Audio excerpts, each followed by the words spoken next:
Good evening. Thank you for coming on out to the official book release reading for the book with perhaps the most cumbersome title to be released on World Book Day. Shall we attempt it? Let's go for it. Cómo Hacer Preguntas, or How to Make Questions. 69 or 70. Instructional Poems in English, released by Frayed Edge Press in Philadelphia. And as fate would have it, my author's copies arrived today, and they look absolutely delectable, and I am excited to, after all the build-up and anticipation, to be holding the official thing. I've been holding the proof, the reader's proof, but now I am in fact holding the actual book, and I am going to go ahead and launch it, release it out into the wild, and hopefully it will find a family, start or maybe find a mate and then start a family. I don't know how it works with books, but this is my hope, that it will go out into the world and find a home somewhere and be happy there. And thank you for joining us. I see we have a lot of other distinguished guests joining us tonight, including, perhaps most distinguished, the cat of many names, who you will find, if you pour through the pages of this tome, inspired several of the poems that I will be reading tonight, or in the book. I don't know how many of them I'll read. I guess I'll have to read at least one cat poem. All right. Thank you. Hi, people that are there. I love seeing your shout outs. And if you are repeat offenders, you've been to my daily readings, if there are particular ones that you would enjoy having me revisit, you may go ahead and type that into the comments, and I'll read those. Otherwise, I'm mostly going to read ones that I did not read leading up to today. So if there's favorites you would like me to revisit, I will happily do that. So I'm going to go ahead and start at the beginning, where it all starts. It's a poem that even starts before the first section of the book. And it has a title that makes you think it might actually be the title poem, although then there are other poems with similar titles, so that gets confusing. Here we go. How to Make Questions. Listen to what the spigot trickle whispers when toothbrush rinsing gristle sinew of half-chewed, undigested gerunds caught in molars. Frisk yourself for fake IDs, forgeries stashed up canals, tiny cavities, shivved in fissures under folds of hubris flab.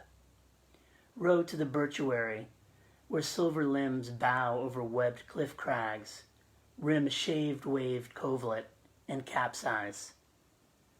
Pound a known back to shapeless dough mound. Need your need. Need till your need finally knows you, then coil into a tasty hook. Well, I kind of thoroughly butchered the first poem, so it can only get better. Part of the issue is that I have these seasonal allergies you may have heard of, and they do things to my voice that make me sound like a pre-adolescent boy. So hopefully the beer will take care of that. Let's see if the second poem goes a little better. In fact, let's just go to the second poem in the book. I've been wanting to read this one from the beginning, but I like using props in this poem.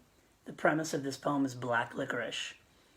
And I felt that if I were going to do this poem, I should have some black licorice as part of the performance aspect of the reading.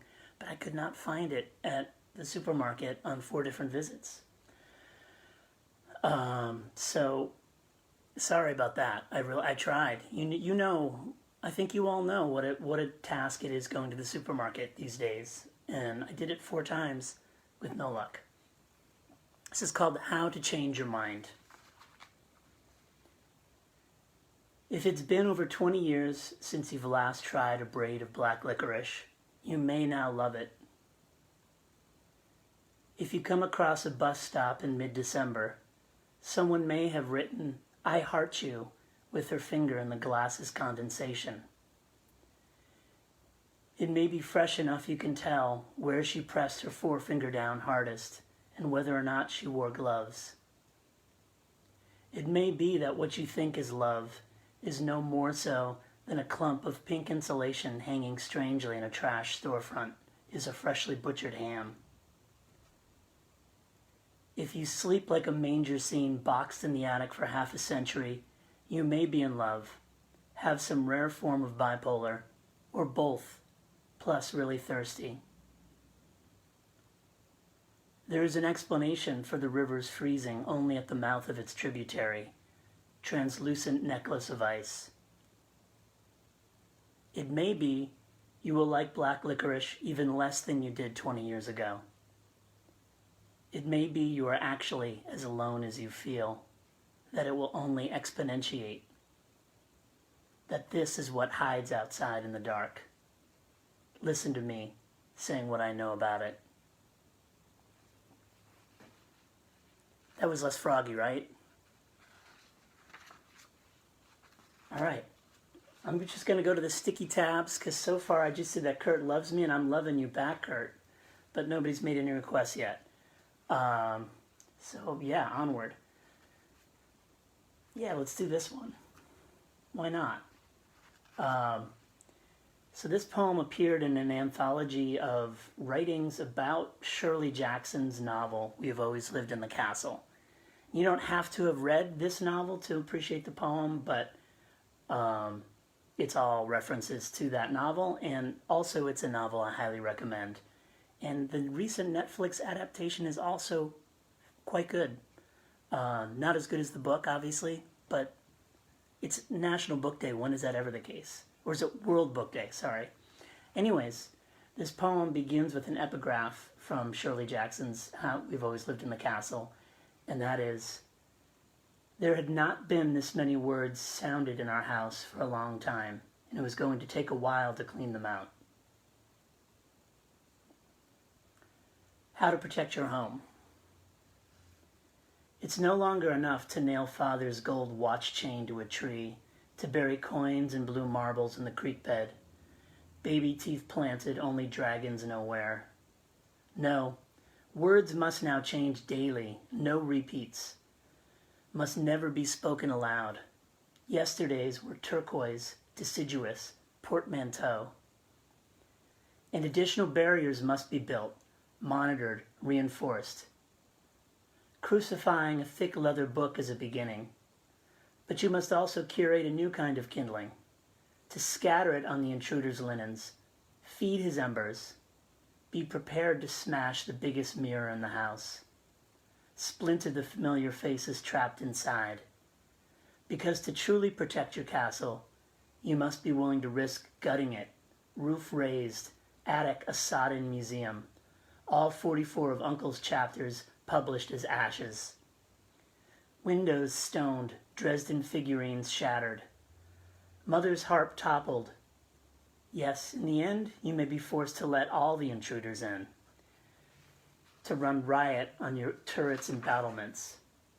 Let them think they broke your golden harp and won. You may have to sleep some nights beside the stream, slink shadows with black pads, pink paws. But as long as you have constance, you can reclaim your castle, inventory your preserves, conjure better barricades, repair your magic till it's full again. In time, the cruelest intruders will become your humblest patrons. If they leave words on your stoop, burn them in your stove for warmth. If they offer eggs and frosted cakes, let them supplement the pumpkin pies and mushrooms you're learning to grow on the moon. You have to get the book to know which words I butchered in that poem, or actually there's a few that I just reversed. Oh, look at that. Kurt's got a request. All right, homie. Wait. That one's not in here. Sorry, man. You're thinking of my chapbook. Sorry. I don't have my chapbook. I'm just reading this one tonight. Sorry, G. But you know what? Since Kurt did that, let's go ahead and read one for Kurt that he didn't request, but it mentions him. And the Kurt in the poem is the Kurt that I'm talking about. It's not Kurt Cobain. You know, you might have thought that. I'm also going to go ahead and do this and increase the chances that I screw up less poems. How to play croquet in the tall grass. Trees have no choice but lean where the sun tells them to. There was a gray with its heart ripped out and a disemboweled chipmunk face down on the porch like tiny, lumpy rugs. I hate to sound ungrateful. The day turned out a lot nicer than expected, meaning the weather, meaning the boss was out and I walked into town with Kurt. Only 2 dogs were forced to wear sweaters. Later, I spread the wet books in the sidewalk, which only left them more warped. By my situation, I mean the place where I am seated. A swatch claims it's painted Mirror Lake, a green so pale it almost isn't. One darker on the swatch spectrum is mint truffle, exact shade of reed-rimmed bog by the DMV. I play against myself. Each ball turns poison, then defects into the jewel weeds. I watch a 2- and 3-year-old shift between Power Ranger and a dialect of Transformer, follow a trail of feathers that fails to arrive at a corpse. The swifts eat the tiny insects, a manna their favorite god gave them. It's for you, Kurt. It's also for the cat of many names, because that opening image of the dead chipmunk and squirrel side by side on the porch was a gift she gave me back when she was a young huntress. And the gray squirrel only had 1 wound on its body, which was just a hole right above its heart. Yeah, she was a beast back in the day. Now she just does this. All right. Well, Cheryl's here, so I really like Cheryl, so I'm going to read How to Locate Your Soulmate and send that out to Cheryl. If you're familiar with Norse mythology, some of the images in this may seem vaguely familiar, although twisted in a strange way. How to locate your soulmate. I sought your true name beneath the paw pads of your panther, in your coelacanth's breath, spittle of the songbird nesting the roots of your mountain range. Checked next to your register by the pillow mints, shivered a while in your walk-in cooler, quested way back there where the pea in cupboard is kept. Was it backwashed in your glass of mead? I swallow it swallow me. That's late in the book. Let's go back towards the beginning again and then work our way back. Let's see here. Could do that one. Could do that one. Oh, let's do this one.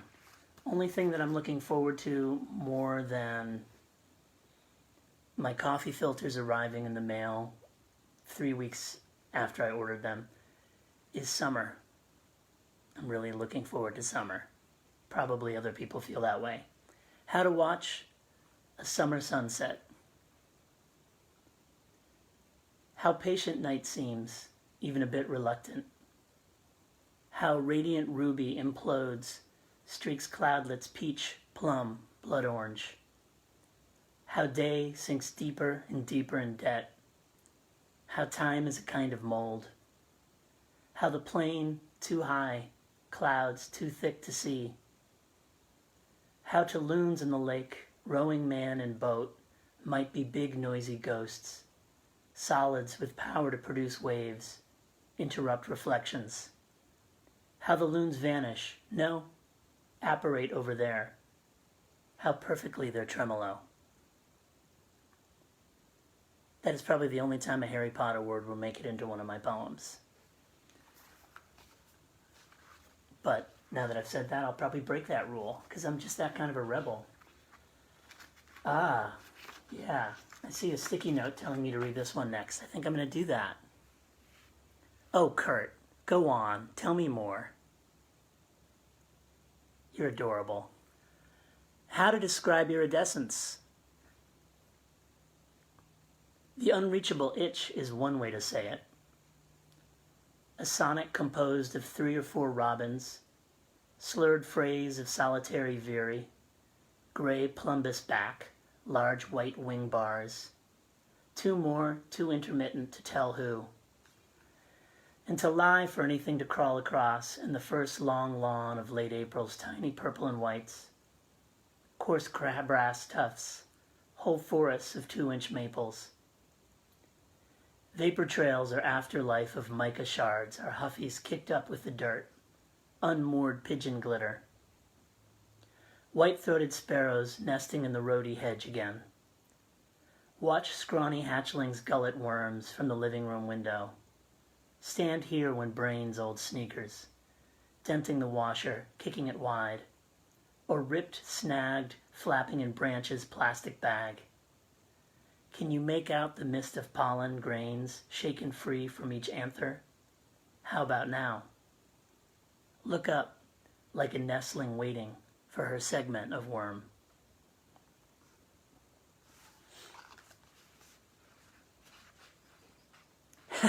Kurt, you keep requesting ones that are, sorry man, those are in the chat book. Those are not, that's in Blind Drive. Sorry G, I should have brought them.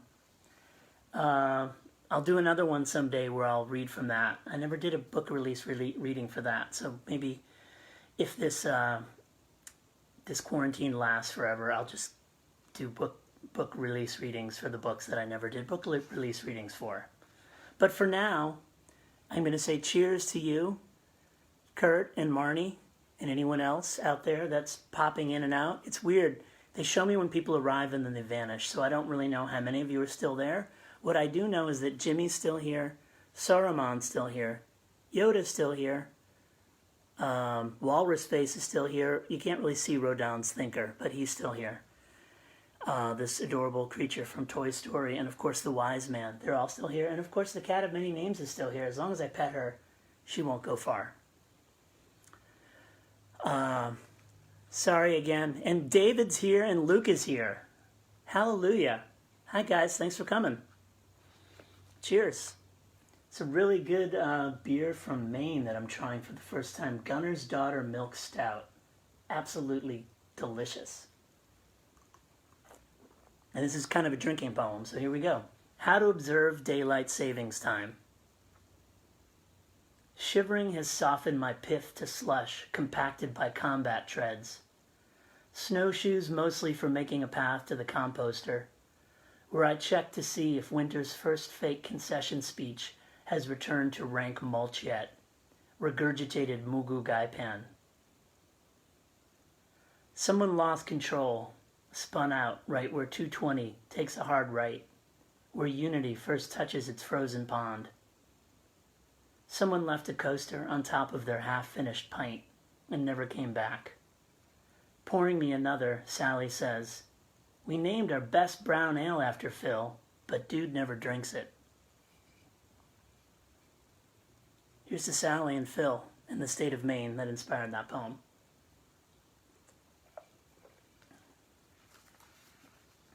All right. What does the next pink sticky have for us here?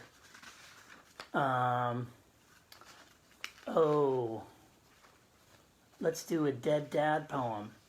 Oh, look at that. She's kind of my book rest here. How to light a torch. In case you don't catch the reference, the opening imagery is describing a plant, and it was a plant that was actually, or it was a flower that was part of the, for my father's funeral, the flowers that come with the funeral package, and I kept it. And it lived for quite a while, even though I lived in a basement at the time. How to light a torch. Part of the funeral home's package deal. Why leave it to wither beside his stone? The center stalk stole what light a basement window allows, drank shower's mist, grew to tall, red-edged sheath. Perimeter stalks shrank to brittle brown. Pick them away, sit it in stronger light. After Thanksgiving, leave the wishbone beside his name and dates. Then follow, at respectful distance, sparks from a dragging tailpipe all along Route 2.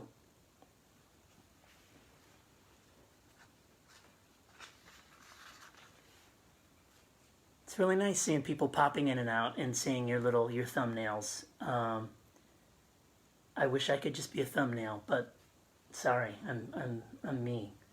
Well, let's be mindful of time. All right, maybe I should skip some of these and just move on. I'm talking too much. All right, let's read another cat poem since she's being such a good audience member. I know her back is to me, but her purring tells me that she's enjoying the reading. This is one you're probably wondering if you have cats or like cats or no cats, have cats in your life. How to train a cat. Yes, it's true. I've been pleased, somehow flattered by the mice, as if arrangement of their corpses on the stoop spelled out over months our secret compact in furry cursive.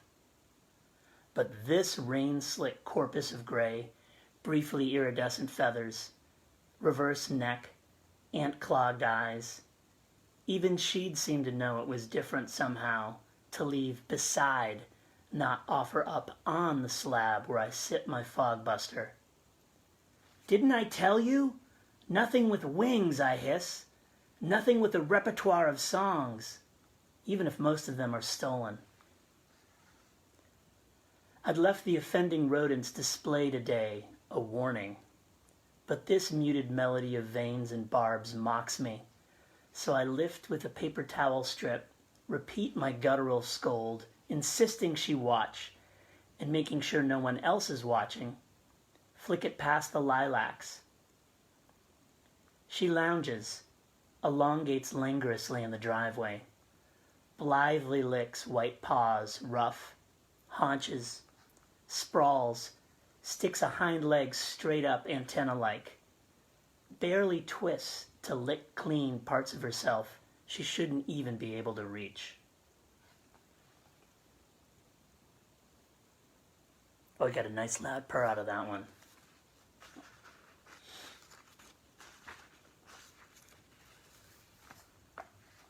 Another one you might be wondering, how to order off the menu. I'll start you off with a glass of ice water some silly kid left out overnight on a dare.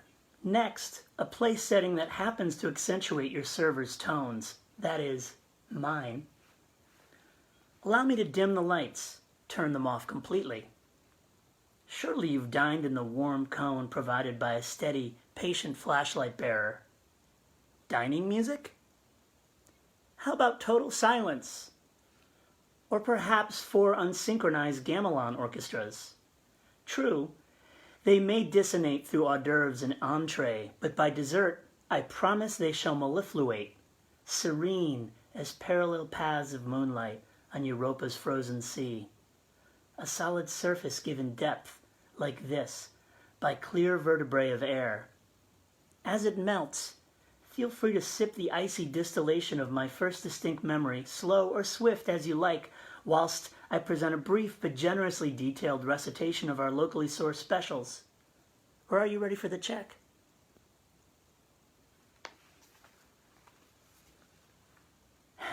How, Kurt wants to know?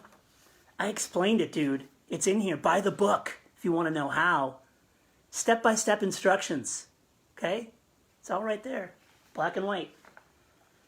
And red all over. How to make the best of a bad situation. Do you have any menthol lights? You call that twig pile a gallows? Are you casting the first stone because you're without sin, or because you were the first to find a good stone? Is it too late to go with the guillotine?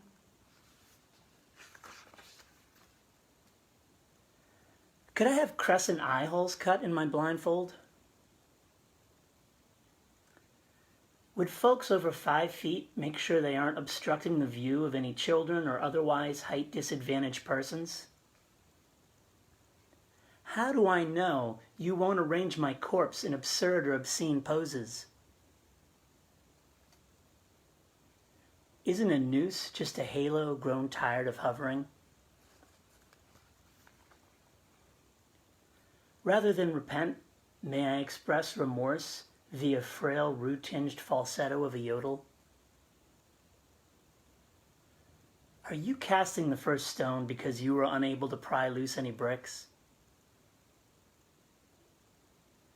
Do you always light strangers' cigarettes so tenderly? Do you have any plans for later on this evening?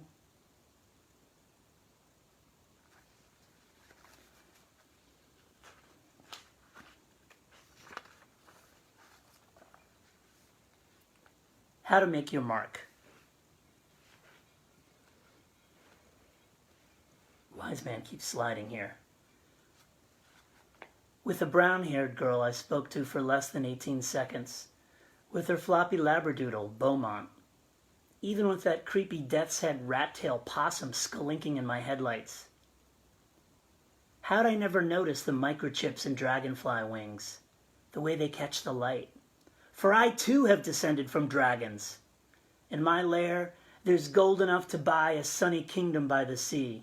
So fuck this waiting for clearance from the tower to land. No longer an err on the side of caution. I'll strut the prickly plank, declare, I am a fact wearing improper pants. Come touch my new haircut. Let's breakdance on the outside of enough. Let's all mosh in the extension corridor. But I raised the screens, lowered the storms when I got home, nervously paced the perimeter of my little life, tried looking purposeful in case neighbors were watching, began writing this, to you? Cut, then pasted it back on this page, hit, save as.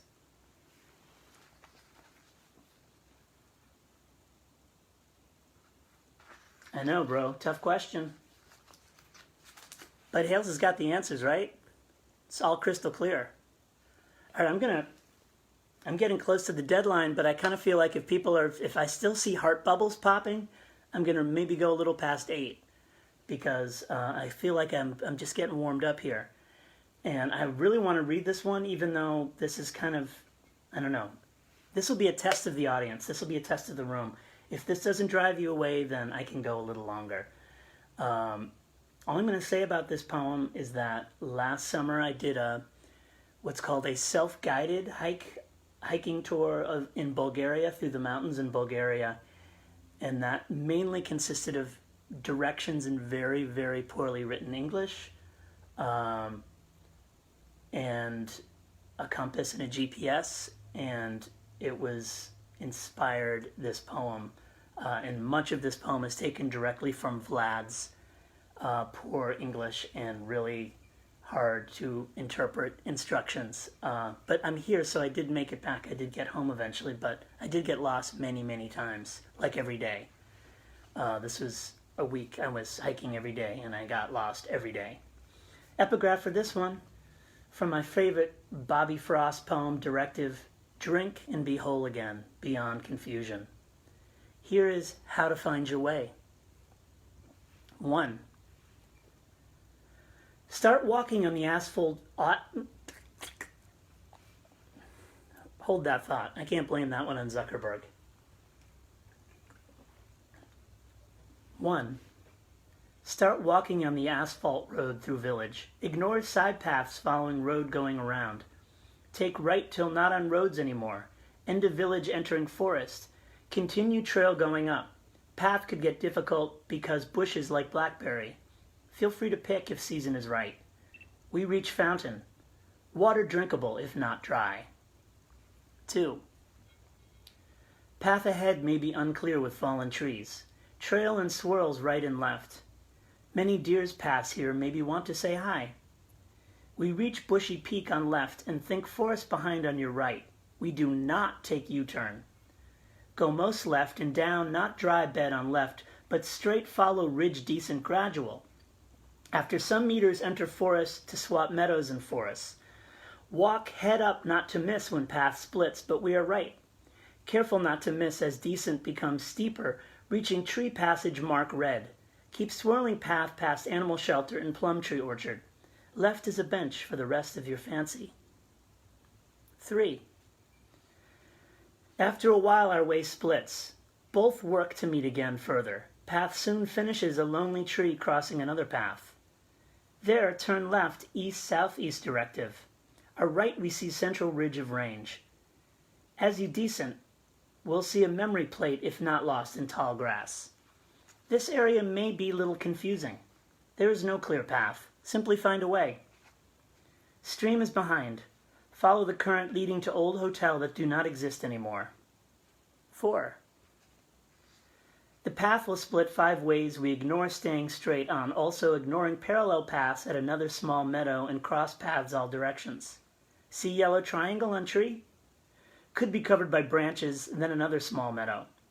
Path clearly left, but keep small one forward. Make next straight few hundred meters. White-red markings are hunting path, which we certainly do not want to follow. Keep narrow trail entering beechwood. We walk upstream, small pretty river. May or not be drinkable now. 5. Trail accent left slope of glen and very old forest path, small stream and next 15 cross streams, again keep on left. Reach a meadow staying right till emerging northwest, but not diverging if we reach forks, depending if locals are using other trails. Keep straight soon to pass area where national hero was executed for organizing rebellion against Ottomans, and reach a T-junction. Bit further, see white-green markings? It might be some ropes blocking the way. Walk past them. 6. We reach junction with abandoned bus and detrituses behind fence. Take wide earth path right to follow metal rods, guide us a while. Path splits, but keep main, which led to a U. Turn the right, follow horizontal slope, reaching for small wooden hut. Way left and climbs. Steep to ridge top, soon to divide. Go right, coming to viewpoint forward on the one up, not left, that takes you under the hill. See? We are now the highest peak. 7, I think. Instead of numbers, they're all question marks. I think it's 7. After enjoying, we continue path to small naked hills, cross path forward to reach big meadows, fruit trees. There is no clear path. Walk down right, crossing bushy, dried creek. See barbed wire in front? Follow, reaching a river. Get the shoes off and cross. 8. Take accenting path and continuing left of monastery. Ignore road right and up, follow blue marks on the up to pines. Sometimes white-red marks. Slight left, narrow single track. See bigger trees, green arrow pointing direction on it? Watch, for this point may be difficult. Cross orchard, exiting right up through. A few hills we can see around, but we clump it on the narrow path to small monument on top. Past monument, steep grassy slope, yet stay down to the middle. Make breaks, drinking water for this steep accent. 9. On top of rock, with green-red mark, we continue path right to meadow full with bracken. Stay right slope on ridge. Path is unclear in a bushy area like tunnel of vegetation, steep and surrounded, and last part rather rocky. Plastic string straight tightened for some branches help our direction. A nice beech forest. Path difficult, but faint yellows on trees and blue arrows on some rocks. A meadow emerges walking line between forest and meadow, but up. Splendid view to village and surrounding peaks. Good spot for breath. 10. From viewpoint, turn back. The peak you saw is our next directive. We need to get on a path on its foot. After path, makes right, before peak, starts down into forested part. Keeping follow to meadow on a saddle and point of view and usually goats. 11. At splits, we take on the crossing meadow. One continues in forest towards right. We reach U-turn with a nice little just on the inside. See 2 houses? Path takes us between near left house with barking dog. At orchards, our path becomes invisible. Just cross it. Path may return toward the end to cross a small stream with drinkable water turn. From there, see the road right to next village. Tomorrow's steps are written and waiting there. Okay, some of you made it. How to find your way. Pretty clear, pretty straightforward, right?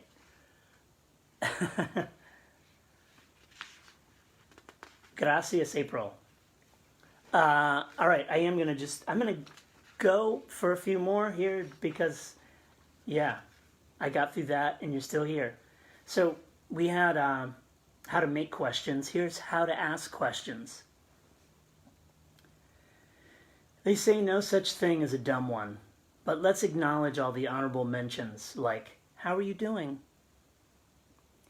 Let's wear glassed skull displays, sext each other high-res brain scan porn, close-ups of the folds, crevices, cracks, cached knots in our squishy private mind parts, X-ray uncertain gray matters, only growing less and less certain, grayer, grayer, finally flooded by addictive drip of dreams, or, to add tinsel to injury, drained by dementia, cognition puddles, calcifying into polyps, smug memes misquoting Jefferson. So best keep swinging that axis, spinning dull axes in the vast tick-infested question pricker thickets, or morph right quick, become that rando who pocket-dialed you at a work friend's wedding, poke through in just the smallest half bar of static hiss reception, and I'm all like, hello? Hello? Hello? Who the hell is this?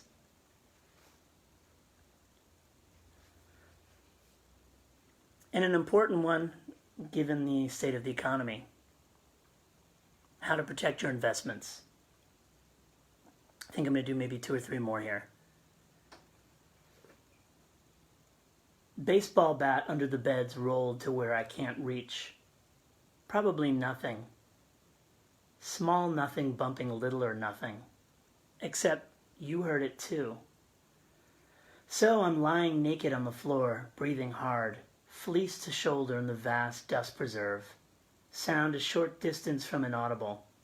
Door flexing in frame, quarter-turn knob, storm pane inching. Sound that plans to rape and kill us, steal all our favorite things. Knows our pins, passwords, prompts, secrets. Even if there was no sound.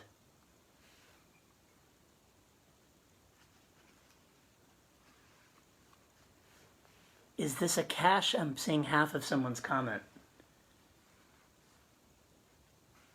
We'll check in later. I'll get back to you. Let me do 2 more. Thanks, friends, for coming and popping in and sending little. I keep saying little. It's quite lovely little streamers of hearts and thumbs ups and other things floating up the screen as you are giving me your likes in various forms, and it's quite nice. This one is dedicated to Ursula K. Le Guin and REM. And if you're an REM fan or an Ursula K. Le Guin fan, maybe you'll know why by the end of the poem. This is How to Become the Harbormaster. Digesting shipping routes, tides, signal chain of underground cables is fine for an apprentice. But master must knit her harbor coat of cove breeze and cormorant feathers, lace her harbor boots with strips of kelp, stride whitecaps during March's coldest snap, connect isthmus without sinking, find fluency in sibilance of seals, crustaceans, must deliquesce a mollusk's mantle, till valves part to uncraw the crosshatch schematics, earn you your harbor name.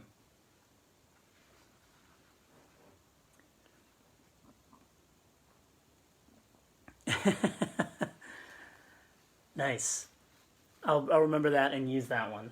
Ooh, I just got an angry face. What was that? What? That made you angry? I'm not sure. But the only problem is it never shows me who's making the emoticons.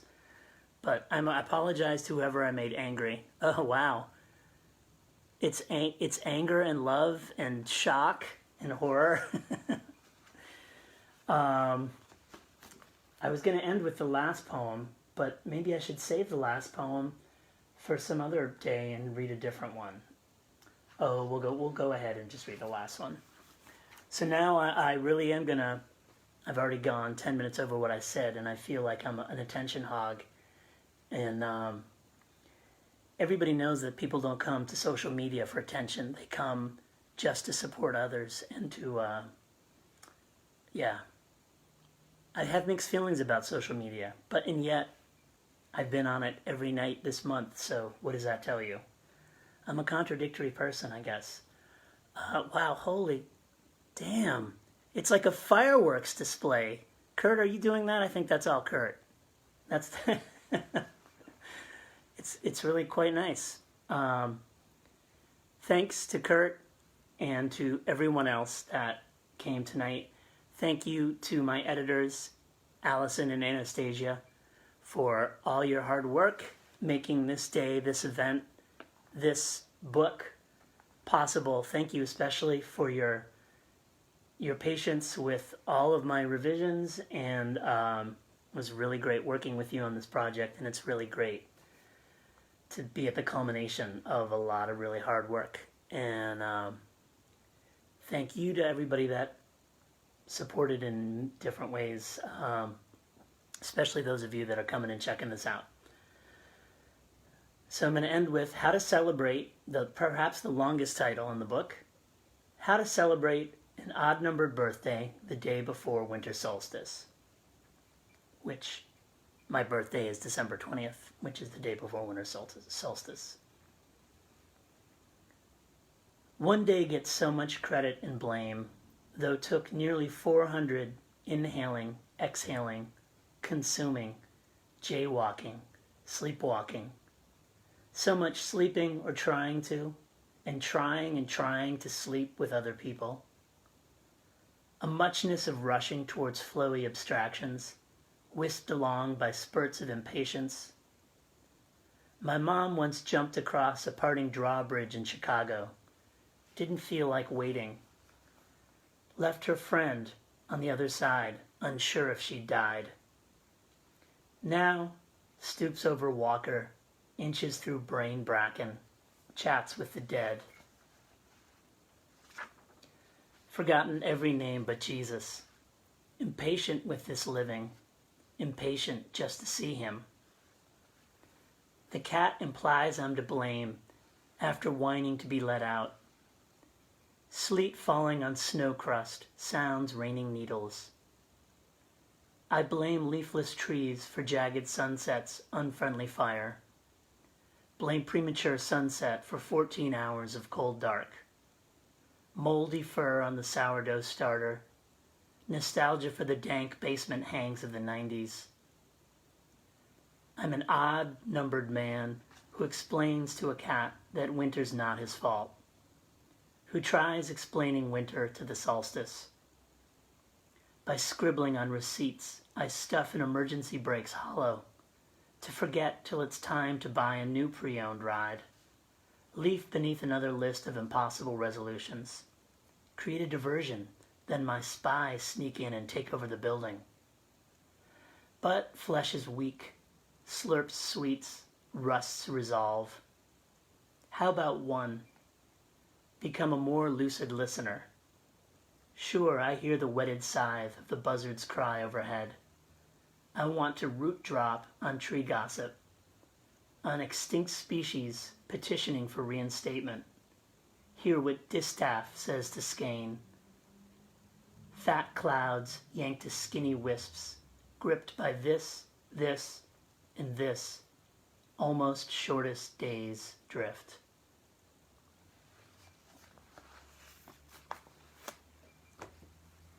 Thank you, friends, for coming out on World Book Day, International Book Day, to celebrate the birth, the release into the wild of this book.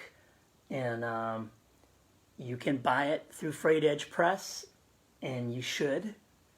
I would think, especially if we're going to continue to hunker down, we will need instruction manuals to get through these times. I also have some copies of my own. Some are spoken for, but I'm going to be unemployed soon, so you can buy a copy from me. I'm not too proud to say that. Send me a check. I'll send you a book. And I'm going to sign off here, and then I'm going to go see what all this confetti is you guys have strung all over my page.